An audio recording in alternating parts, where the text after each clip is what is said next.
So recently I visited as a psychologist the Auschwitz camp of the Germans in the Second World War, and it really made me rethink as a psychologist good and evil. And in the last video we found out that these evil people doing these terrible things were not necessarily the most evil monsters you can imagine. They were more regular people, ordinary people following orders. But because we don't want to be, we want the best version of ourselves every day. We're going to look at why 10% of these ordinary men still refused.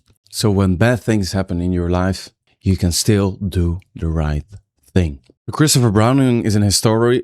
This is really important to start with to get the facts straight. He studied this police battalion in Poland of Germans committing these horrible crimes, killings, etc., etc. And within these awful killers that started just as normal men, most of them, they didn't even grow up in the Nazi regime, so they weren't brainwashed. He found that the small core, they were the eager killers. They took initiatives, they even volunteered to fill in more details to be more efficient. And then 60 to 70%, that's 2/3. They followed orders without any initiative, but they didn't refuse it as well. Like most of them say, I was just following orders afterwards when they are being trialed for their terrible actions. But 10 to 20% max, they were the refusers.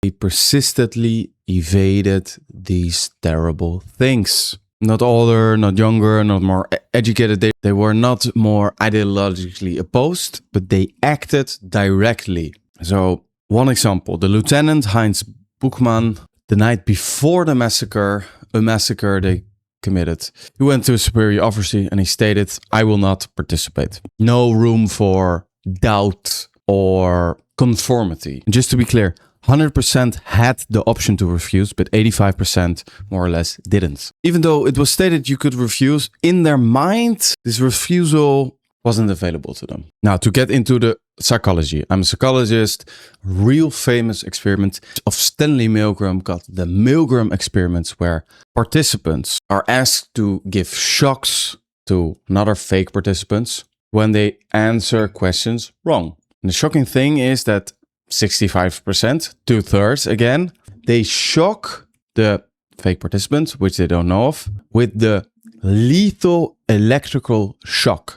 So a shock that can kill someone, which reinstates that under specific circumstances, people commit evil acts. They become an agent of another person saying, you need to commit this evil act. And the interesting thing is he ran all sorts of variations, 18 variations of the experiment. And one we are going to look at. So in one variation, they added 2 teachers that conducted the shock. So you have the first teacher, that's a Confederate that reads out the instruction. The second one that announces the answer of the person being shocked. And the third one is the participant that needs to administrate the shock. And only the third one is real. So actually there are 4 actors, the one being shocked, the other 2 teachers, and then the real participant. And at 150 volt, which is really high already, one Confederate refuses dramatically, publicly, moves to the other side of the room. And then at 210, which is really, really high, maybe even lethal, the second one, the second teacher, refuses. Again, this is an actor. This is not a real participant. So now the real participant is alone. And the authority of the experiment said it's important for the experiment that you continue. The baseline, without these people, 65% were obedient with conducting the lethal shock, but only 10% still conducted the shock when these other people that refused and walked out of the room were present. So this really states that as a person, you have so much influence on the behavior of other people. When one person refuses to do the wrong thing and does the right thing, it influences the whole group. This can be at an individual level, but it can, when drawn bigger, also be at a societal level. So how to create this positive behavior of yourself? This can be most explained, this mindset can be most explained by the positive theory of self-efficacy. The belief you have that You have control over your situation, and your input, your effort will matter. So it's not necessarily confidence, it's more that your belief, your specific action will produce a specific result, be it a positive one. So these 10 to 20% who refuse to believe, they thought my refusal will matter. And the other percent, a lot of people, they think, if I don't do it, someone else will. This is low self-efficacy. And so the 4 ways that have been identified to build self-efficacy: mastery, doing it a lot, doing it yourself, gaining reference experiences where you create a desired outcome, which can be built vicariously or through others, seeing other people do it, help you. Verbal, if you're being motivated to do it by other people. And the last one, reading your body.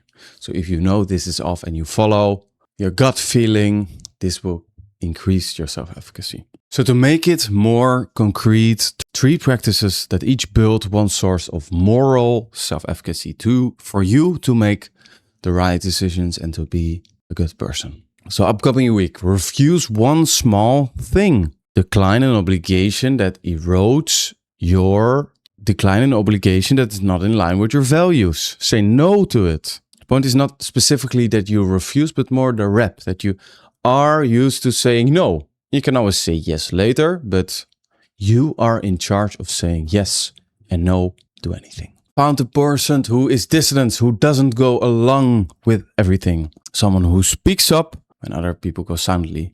Spend more time near them, listen to them, ask them, why are you so inclined to not go along and say no? Is it your values? Is it always been like this? If this person is around you, you will create more of this of yourself. If you are, they say, the average of the 5 people you spend most time with, I agree on some level, I don't agree on another level. It still is true to some level, and it can't hurt. If no one is there, if you're all on your own, find it in a book, a film, or an interview of a person who is contrary, who you admire, doesn't go along every time.